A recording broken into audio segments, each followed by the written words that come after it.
You have never disappointed me in my life. For the record. And Judee for von the Seldeneck. record, there's always a first time. But this isn't going to be it. Okay.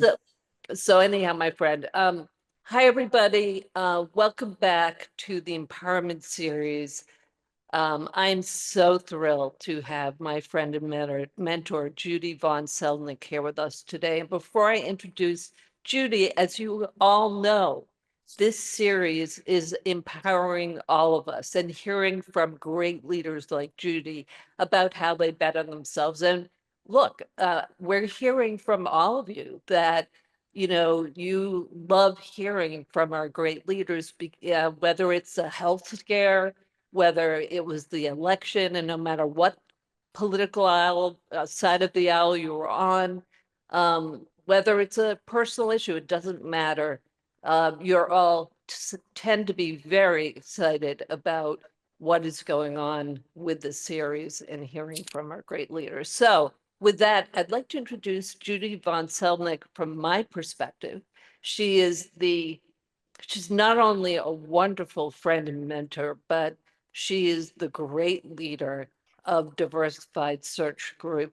She is the founder and chair. She built it from nothing. And she built it way before. She was so ahead of her time. Like she's the word trailblazer actually should be in her name. And we all, you can hear it, the sincerity in my voice. She is just a remarkable woman who took this company and built it into one of, I believe, the 10 or top 10 or higher search firms in the country and around the world. She is a superstar. She was on the recently on the Forbes, about, I believe, 50 over 50 list. So she's not only a leader here in the Philadelphia region, but across the country. So now you know why I'm so excited to, and on a personal note, I have to thank Judee because she believed in me, as she's done for thousands of other women. But when they were talking about who would chair the chamber board and follow a woman, Judee, after 20 years, Judee believed in me and gave me that opportunity. So I am forever grateful to her for really helping to transform my lives, but I'm not alone. So that, as you can see, is why I am more thrilled than ever to have her with us. Thank you, Judee. And of course, my first question to you, and really the only question, is like, when was that moment that you decided to bet on yourself? And yeah, go ahead. I was just going to say, first of all, thank you for having me, and thank you for making me and all of those that have been in your fan club look so good by your accomplishments. And you're a real inspiration. And I think this is a wonderful program that you're doing. So thank you. Yeah. I guess that was really a great question, and I've thought about it, and I guess for me, I mean, I grew up in the South, in the 50s. I didn't used to talk about my age, but now that I'm really old, theoretically, I'm 84, and I could never get that out of my mouth, but finally, I can say it and feel good about it.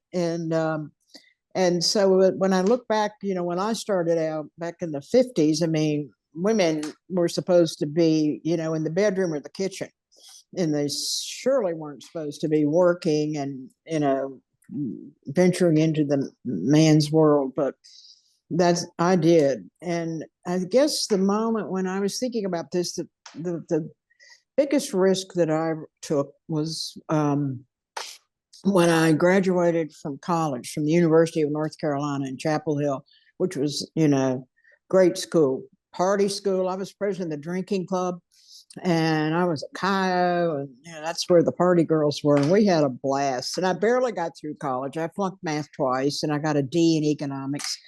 And all of my sorority sisters went to Atlanta to get a husband, because that's what you did back then in the 60s. I mean, everybody, that was top priority.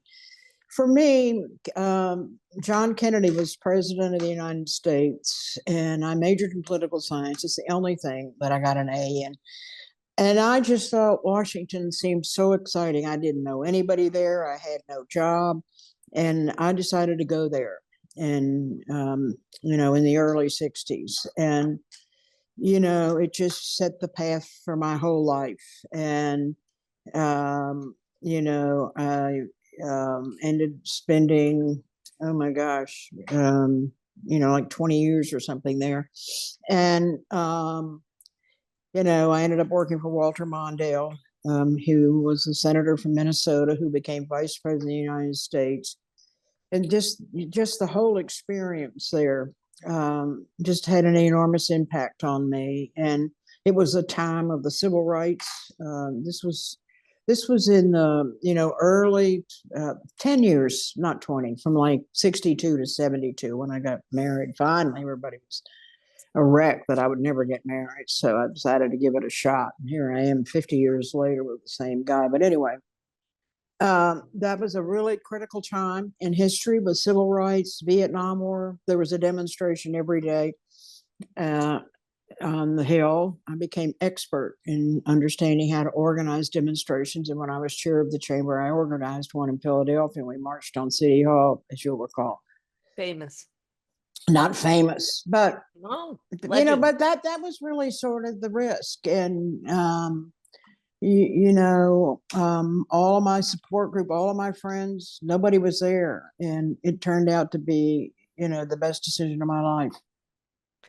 Your support group and that give and take relationship, how important have they been to your success? Oh, huge. Friends have always been the most important thing to me, even as a little girl growing up in the South. My friends, I spent hours on the phone talking to my girlfriends. And, I love people. And, it's not just women. It's actually, you can't do it without the boys. And I had the boys back then, and I was really lucky.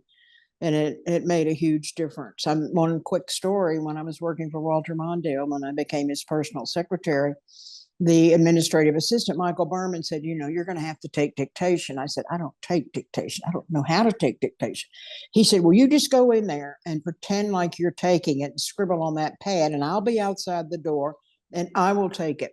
And so I went in there in his office, this big fancy office in the United States Senate, and he made me a nervous wreck. And he's dictating all these letters. Dear Lyndon, the President of the United States, great to see you the other day, blah, blah, blah. And he dictates about 30 of these things. And I'm just sitting there scribbling. I can't even look at him. And he looks and he says, boy, you're fast. You're great. He said, this is going to be just fine. He said, call Joan, his wife. Tell her I'm on the way home. That's what he always did.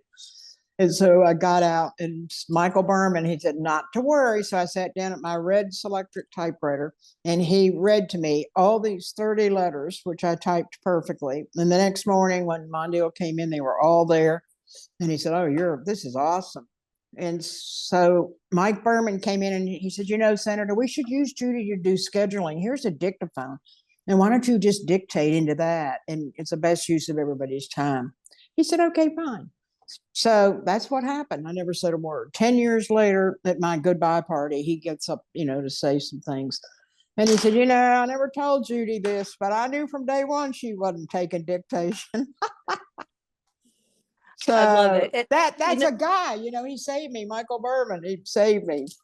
What? Question for you. Like, one of the things I love about you, and I know I'm not alone, is you have a terrific sense of humor. You love to laugh, and people love to laugh with you, right? And does that play a big role, or is that just, hey, that's who I am? That's how I'm built. Or what do you think for folks who are listening? Yeah, what? Yeah, I'm definitely built that way. I mean, I love fun. I love to party, and I love people. I just your buttery Chardonnay. Oaky buttery, Lady Oaky Chardonnay. buttery. She's Sorry, my best oaky friend. Butter. All right. Yeah, we can only spend a certain amount of time together, but we are as close as you can get. But I mean, so I think that's important. You got to really kind of like people. You can't fake that. And and it energizes me, and I think it's been very helpful because it brings levity, and you can really make some crucial points with humor. You can really put some zingers in there that if you try to say it seriously, it doesn't go over quite as well as if you can lace it with humor. And that's always kind of worked for me. I can really get away with some outrageous stuff I love it. through humor. Yeah, and now everyone on this who's watching this knows why Judee is my true role model. I just No, I love hope it. not. No, You I can do do love better. everything about you. You can do Um, better, darling. But and no, but thank you. Thank you for, setting such an important example for all of us. I hope everybody enjoyed this as much as I did. And thank you again for being with us and for everything you do, not for us in the Philadelphia region, but across the country. well, thank you. And it's women like you that are the future. So you keep it up, girlfriend. Thank you. Will do.